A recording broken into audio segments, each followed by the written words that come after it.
What's up everyone and welcome. In this episode we're going to discuss just how dangerous USB sticks can be.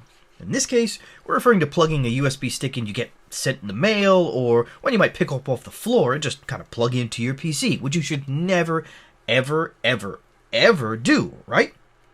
FIN7, a notorious advanced persistent threat group, is sending malicious USB sticks in the mail, tricking people into plugging them in, and what happens next? Yep, they get infected with ransomware. Let's see what else we can learn from this story.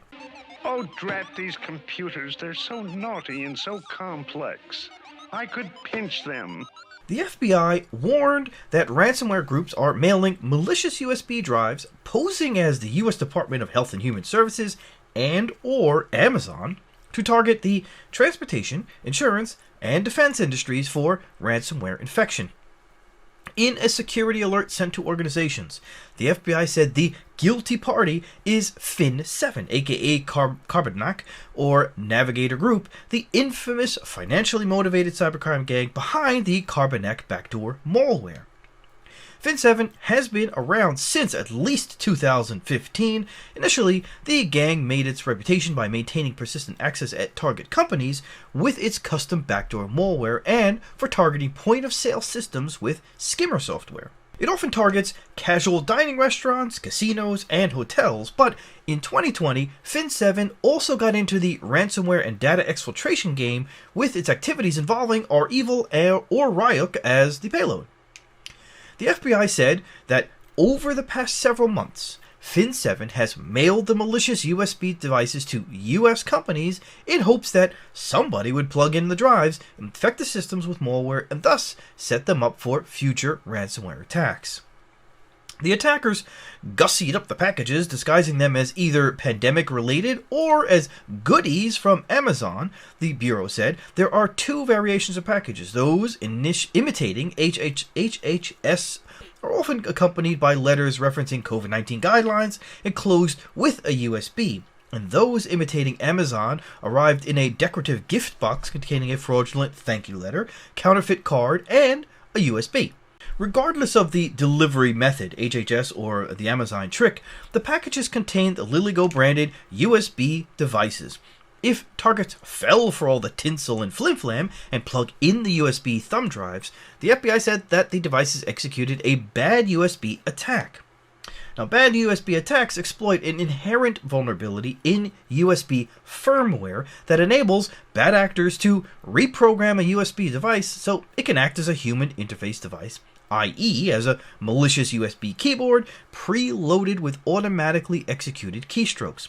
So a USB drive can be reprogrammed to impersonate a keyboard, and on the USB is programmed or pre-programmed a bunch of commands that we pass through it onto the computer as if it was coming from a keyboard, which ultimately can infect your computer with malicious programs or put on a backdoor or its own ransomware, what have you. Neither BadUSB attacks nor FIN7's use of them are new. In 2020, the TrustWave Spider Lab cybersecurity research team initially discovered these USB thumb drive attacks being sent to some of its customers with the malicious devices similarly contained within packages impersonating Amazon and HHS. So what can we learn? First thing is, don't celebrate too early. You'd think that the sure way to ward off attacks ushered in by evil malware-wielding USB sticks sprinkled through the hallways or parking lots or via snail mail would be drop dead simple. In other words, don't plug them in. But human nature, being what it is, study after study has shown that curiosity or altruism, like I'll find out who it belongs to, and I can return it, kills the cat and triggers system takeover. Still, you have to at least try to talk people out of their USB curiosity and or good manners, meaning your processes and your documentation and your rule set in your company. TrustWave Spider Lab's senior security research manager told ThreatPost on Monday that ongoing security awareness training should include this type of attack and warn against connecting any strange device to your computer. Endpoint protection software can also help prevent these attacks, and it cuts the curious cat clean out of the picture. For critical systems that don't require USB accessories, the physical and software-based USB port blockers may also help prevent this attack. For its part, the ACA group has coined the acronym CAPS to refer to the standard hygiene that all organizations should actively monitor to prevent ransomware attack. CAP refers to configuration, access, and patching, with employee awareness and education again being considered critical as well. So CAPS refer to configuration management for the C. That means reduce the number of entry points an attacker could use to gain access to your system.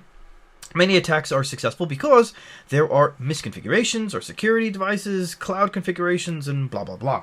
Then there's access, standing for the A in CAPS. It means reduce the number of internal access points for an attacker who has entered your system. And then finally there's patching for the P in CAPS, which is to reduce the chances of an attack happening via an unknown or entry point, a foundation in fixing and security vulnerabilities and other bugs. So patch your stuff. With that, I say thanks again for watching. Don't forget to share and subscribe if you haven't already, and smash the bell if you haven't already, and I'll see you on the next episode. Take care.